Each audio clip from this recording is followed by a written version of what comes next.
The phone buzzed against the kitchen counter at 2:17 a.m., its screen lighting up the dark like a flare. I was already awake, sitting on the floor with my back against the cabinets because Sarah had locked the bedroom door again, claiming she needed space to breathe.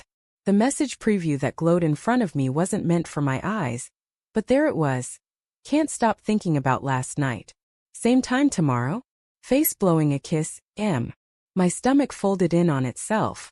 I knew every contact in her phone by heart, and there was no M. I told myself it could be a coworker, a joke, anything, but my thumb was already sliding the unlock pattern before the lie finished forming. Sarah's breathing was soft, and even when I eased the door open, the way it used to be when we first moved in and she'd fall asleep on my chest during thunderstorms. I stood over her, phone in my shaking hand, and watched her face for any flicker of guilt. Nothing. Just the slow rise and fall of the woman I'd kissed goodnight for 8 straight years. I backed out, closed the door without a click, and sat on the hallway carpet until dawn, rereading that single line until the words stopped making sense. Morning came in gray slices through the blinds. Sarah padded into the kitchen in my old college t-shirt, hair twisted up with a pencil, humming something I didn't recognize. She kissed my cheek like any other Tuesday, asked if I wanted coffee. I stared at the mug she slid across the island and heard myself say, "Who's M?" The humming stopped. Her eyes flicked to the phone on the counter, screen dark, but we both knew what it held.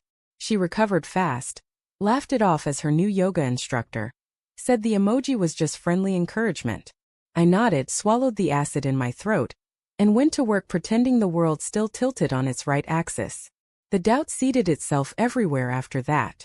I noticed how she angled her laptop away when I walked past, how her laugh with friends on the phone carried a brightness she hadn't aimed at me in months. I started timing her evening runs, 43 minutes door to door, never 44, never 42. I hated the man I was becoming, the one who checked mileage on her car and sniffed her scarves for cologne that wasn't mine. Every night I lay beside her rigid spine and replayed our history like a desperate prayer. The way she cried into my shirt the day we lost the first pregnancy, how she danced barefoot in the kitchen when I got the promotion, the quiet mornings when she traced the scar on my shoulder and whispered that I was her safe place. Where had that woman gone? A week of this silent hemorrhage and I couldn't breathe in my own house. I cornered her after dinner, dishes still soaking in the sink. "Sarah, talk to me. Something's wrong and we both know it." She set her wineglass down too carefully, the way people do when they're buying seconds. Then the words came out flat and rehearsed. "I'm suffocating, David. You want too much, too many touches, too many questions, too much of me. I need room to be a person, not just your wife." My knees almost gave. 8 years of learning every inch of her body, every tremor in her voice, and this was the diagnosis. I loved her too hard. She said she'd filed the papers that morning. The lawyer's card sat on the counter like a death notice. I didn't sleep in the house that night. I drove to the river where we'd scattered her father's ashes, sat on the hood of the car, and let the cold bite through my jacket until I couldn't feel my fingers. My phone stayed dark. No texts, no missed calls, just the echo of her saying I wanted too much. I kept thinking of the first time she told me she loved me, how she'd cupped my face and said, "Don't ever stop needing me, okay?" I kept that promise like scripture. 3 days later the doorbell rang at 11:42 p.m.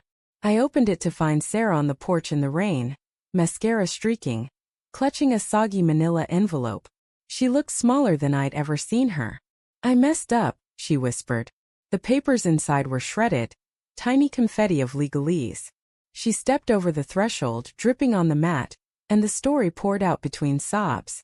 The M was Mark from accounting, new hire, charming, divorced, always joking about how stifled marriage looked from the outside.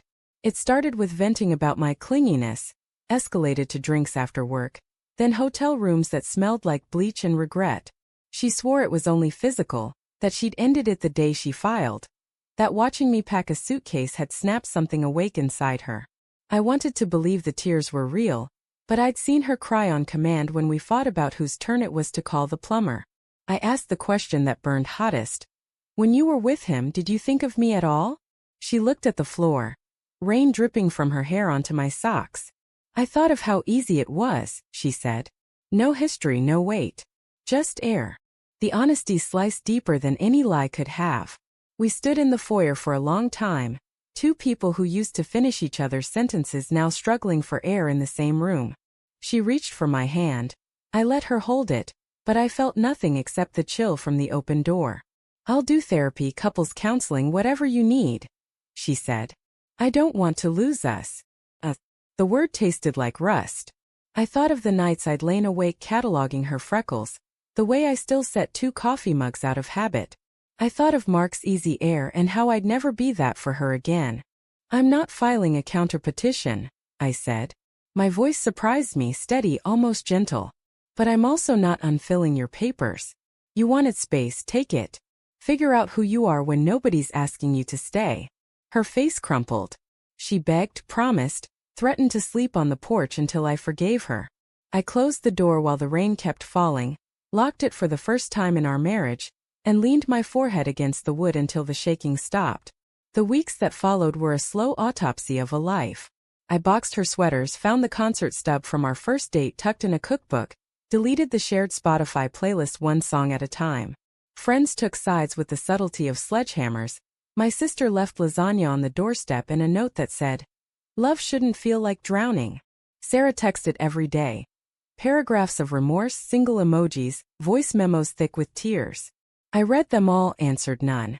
The silence grew its own texture, thick and protective. One night I found myself back at the river, same spot, different season. The water was higher, rushing over rocks that used to be dry. I took the ring out of my pocket, the one I'd carried since the day she left, turning it over like a coin I couldn't decide how to spend. I thought about how intimacy isn't just bodies. It's the willingness to be seen day after day, in all your unfinished edges. Sarah had flinched from the weight of that gaze. Maybe I'd held it too tightly, maybe she'd never learned how to carry it, but the fracture was ours, not just hers. I threw the ring farther than I thought possible. It caught the moonlight once, a silver wink, then vanished without a sound. The river kept moving, indifferent and ancient. I drove home with the windows down, letting the cold scour my face clean. The house was quiet, but for the first time it didn't echo with her absence. It echoed with space I could finally fill with something that wasn't waiting. Love isn't a debt you pay in touches and apologies. It's a language two people keep choosing to speak, even when the words get hard. She stopped speaking mine and I finally stopped begging her to try.